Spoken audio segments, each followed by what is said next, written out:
Hello. On September 18th, thousands of Georgians began casting absentee ballots, determined to lift their voices in the democratic process of electing our leaders for the next 2 years, the next 4 years. A few weeks later, more than 2 million Georgians declared their choices, heading to polling places for early votes. And then on November 6th, more than 1 million folks arrived in precincts around our beloved state, anxious and excited to express their patriotism through the fundamental act of voting. For these millions of Georgians, the act may have proven tedious and hard, but they had no doubts their votes would be counted.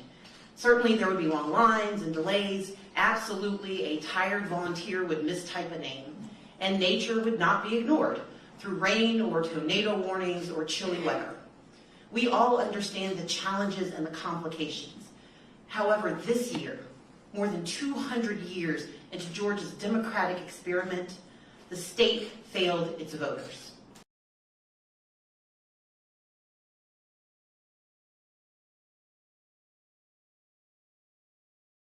You see, despite a record-high population in Georgia, more than 1 million citizens found their names stripped from the rolls by the Secretary of State.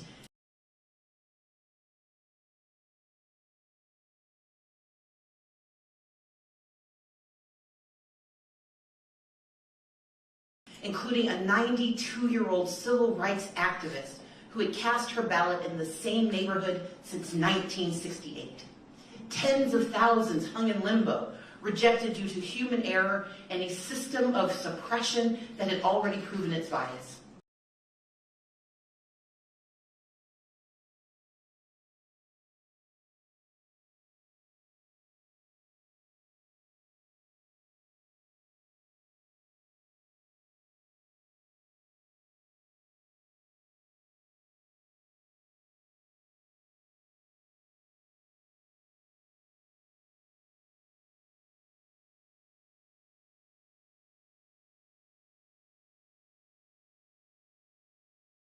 The remedy, they were told, was simply to show up.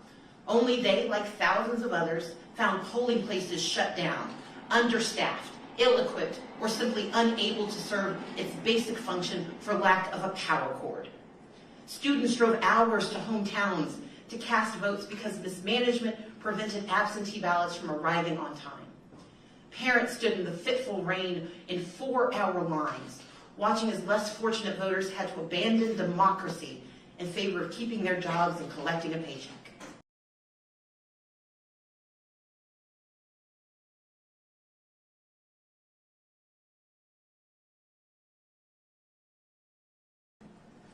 Eligible voters were refused ballots because poll workers didn't think they had enough paper to go around. Ballots were rejected by the handwriting police. Citizens tried to exercise their constitutional rights and were still denied the ability to elect their leaders.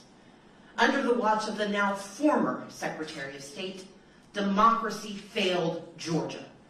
Georgians of every political party, every race, every region, again. You see, the incompetence and mismanagement we witnessed in this election had been on display months before in the Republican state legislative primary of Dan Gassaway.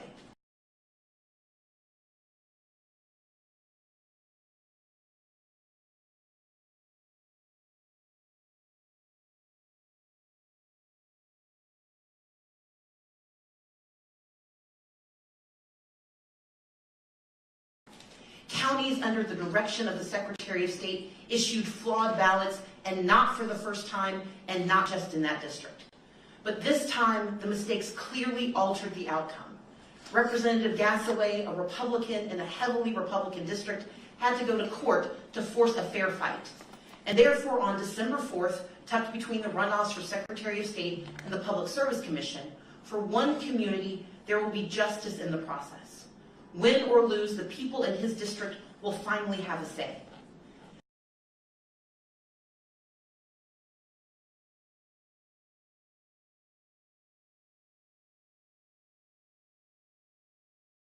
Many of the same Republicans cheered on Representative Gassaway when he filed his lawsuit.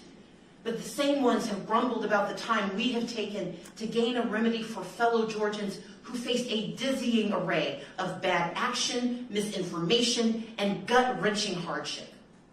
But we are a mighty nation because embedded in our national experiment is the chance to fix what is broken, to call out what has faltered, to demand fairness wherever it can be found.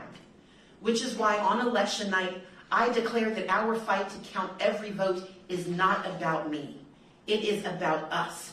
It is about the democracy that we share and our responsibility to preserve our way of life. Our democracy. Because voting is not a right for some. It is a right for all, and it is not a privilege. I stand here today as witness to that truth. This election is about all of us, as is the resolution of this moment. I acknowledge that former Secretary of State Brian Kemp will be certified as the victor in the 2018 gubernatorial election. But to watch an elected official who claims to represent the people in this state baldly pin his hopes for election on the suppression of the people's democratic right to vote has been truly appalling. So let's be clear.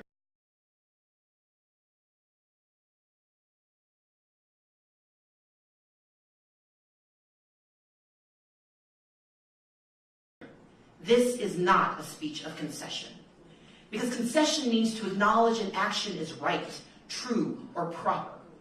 As a woman of conscience and faith, I cannot concede that. But my assessment is the law currently allows no further viable remedy.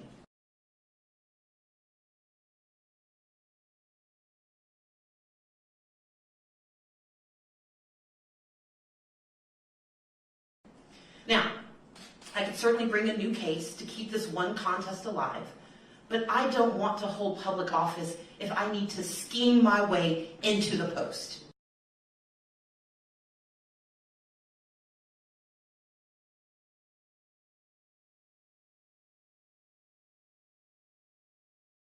Because the title of governor isn't nearly as important as our shared title, voters. And that is why we fight on, and why I want to say thank you. Thank you to those of you who organized your communities and shattered records. More than 1.9 million voters who stood up in this midterm for protecting our public schools, for continuing criminal justice reform, for Medicaid expansion, and for real economic mobility for all of our counties.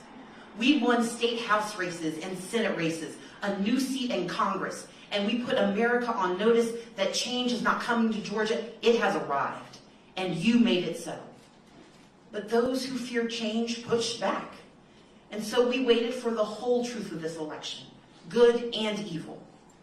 We waited for it to come forth. So thank you to those of you who shared your stories, for the tens of thousands of calls into our voter protection line. Thank you for volunteering your hours after the polls closed and for the last 10 days. For driving to all 159 counties and hearing the concerns of Georgia citizens through tears and frustration and disappointment. Because you see, Georgia still has a decision to make about who we will be in the next election, and the one after that, and the one after that. So we have used this election and its aftermath to diagnose what has been broken in our process. Make no mistake, the former Secretary of State was deliberate and intentional in his actions.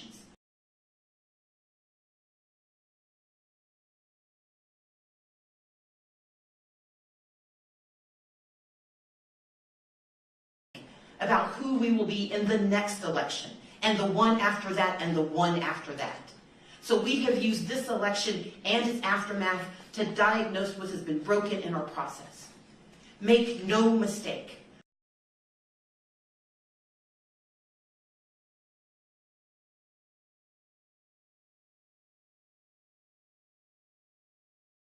The former Secretary of State was deliberate and intentional in his actions. I know that 8 years of systemic disenfranchisement, disinvestment, and incompetence had its desired effect on the electoral process in Georgia. I also know that we live in a nation where 4 federal judges were necessary to force the counting of the ballots cast in the face of Brian Kemp's opposition to and disregard for their lawful consideration. I know that millions of Georgians, of Americans, of goodwill, and various partisan beliefs, they are enraged by these truths. Now, in response, you may seek to vent your anger, or worse, to turn away from politics, because it can be as rotten and rigged as you've always believed. But I implore each of you not to give in to that anger or apathy, but instead turn to action. Because the antidote to injustice is progress. The cure to this malpractice is a fight for fairness in every election held, in every law passed, in every decision made. Pundits and hyper-partisans will hear my words as a rejection of the normal order. You see, I was supposed to say nice things and accept my fate. They will complain that I should not use this moment to recap what was done wrong or to demand a remedy. You see, as a leader, I should be stoic in my outrage and silent in my rebuke. But stoicism is a luxury, and silence is a weapon for those who would quiet the voices of the people. And I will not concede, because the erosion of our democracy is not right. Regardless of party, we want what is best for our children, for our families, for our neighborhoods.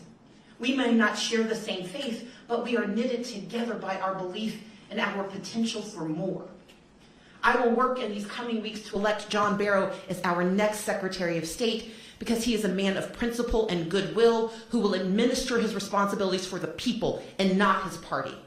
I will work to elect Lindy Miller as our next Public Service Commissioner, where she will speak for those who have been ignored for too long. And I will pray for the success of Brian Kemp, that he will indeed be a leader for all Georgians, that he will pledge to fight for the rights of those who disagree with him, and that he will keep his promises, that he will refuse the call of those who see how close this election really was. Because we know that some are going to propose to make voting even harder. They see voter engagement in communities of color and they cry fraud, or they lie about the cost of democracy to justify closing more polling places. I pray he will reject this vicious and tired response in favor of preserving what has left and what is left of our state's reputation for equality and civil rights. But I will not leave it to prayers alone. As I have for more than 25 years, I will stand with my fellow Georgians in pursuit of fairness.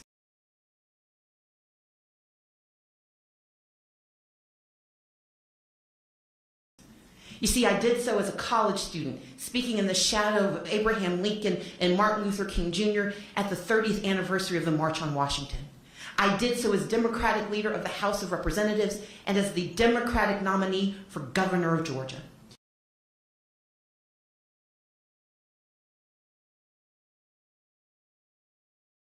And now I will do so as a private citizen, ready to continue to defend those whose choices were denied full expression.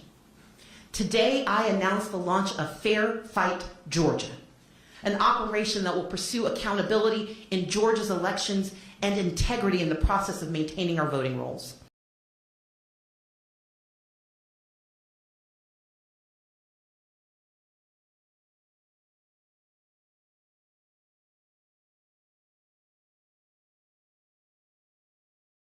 In the coming days, we will be filing a major federal lawsuit against the state of Georgia for the gross mismanagement of this election and to protect future elections from unconstitutional actions.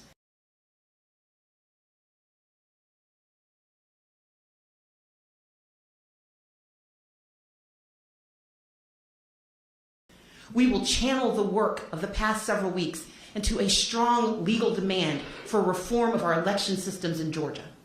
And I will not waver in my commitment, a lived commitment, to work across party lines and across divisions to find a common purpose in protecting our democracy. Because we deserve a state that elects Democrats and Republicans and independents.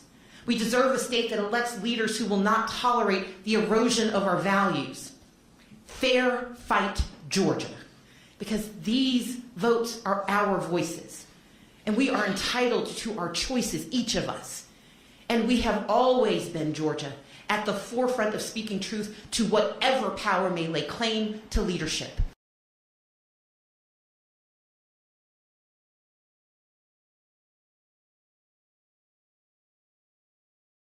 If only for a moment. And we will win because we are Georgia. And I promise you, we will get it done. Thank you.